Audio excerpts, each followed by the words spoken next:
কত সুন্দর মিনিংফুল একটি ছবি।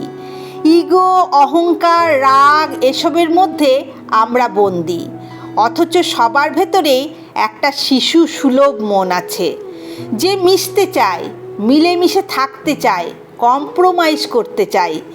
শিশুর মতোই একটু পরেই ভুলে যাই সব কিছুই, কারণ এই পৃথিবীতে আমরা অনেক একা, বড় একা। তারা ভরা রাতে ছাদে শুয়ে নিরিবিলি আকাশের দিকে তাকালে বোঝা যায় কত ছোট আমাদের পৃথিবী, তার মাঝে কত কত ক্ষুদ্র আমরা। ওই দিন আমার এক ফ্রেন্ড খুব হাই থট একটা কথা বলল। ওর কথাটা আমাকে অনেকক্ষণ ভাবিয়েছে। বলল, তোর হাতের মোবাইলটার মালিক তুই, মানে এই মোবাইলটা তোর, কিন্তু মোবাইলটা কিন্তু তুই না। তেমনি এটা তোর হাত, কিন্তু হাতটা তুই না। তোর হাতটা কেটে ফেললেও তুই বেঁচে থাকবি।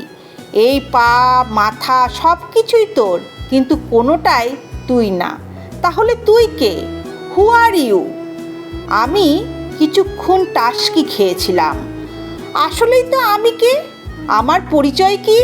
আমার দেহের ভেতর তন্ন তন্ন করে খুঁজে কোথাও আমাকে পাইনি। তার মানে জিন ভূত মানুষের উপর যেভাবে ভর করে, আমরাও এই দেহটার মধ্যে ভর করে আছি। ব্রেন আমাদের শরীরকে নিয়ন্ত্রণ করে, আর ব্রেনকে নিয়ন্ত্রণ করি আমরা। কিন্তু আমি কে? কোথায় আমি? আমার পরিচয় কি? হাকিম তো আমার দেহটার নাম, তাহলে আমার হৃদয় ও মনের নাম কি? পৃথিবীর জন্ম থেকে শুরু করে মিলিয়ন মিলিয়ন বছর কেটে গেছে, সামনে আরও মিলিয়ন বছর হয়তো টিকে থাকবে। তার মাঝে আমরা মাত্র কয়েকটা বছর থাকব। পৃথিবীর হিসেব মাত্র কয়েক ন্যান সেকেন্ড আমাদের দায়িত্ব। তবুও কেন এত মারামারি, এত হানাহানি, এত লোভ, এত লালসা, এত বিভেদ, এত ভেদাভেদ, এত দূরত্ব? নিজের পরিচয় জানি না, অথচ অন্যের জাত বংশ নিয়ে প্রশ্ন তুলি। হাস্যকর না? মানুষের দেহের গতি খুব বেশি না, কিন্তু মানুষটার গতি বিদ্যুতের চাইতেও বেশি।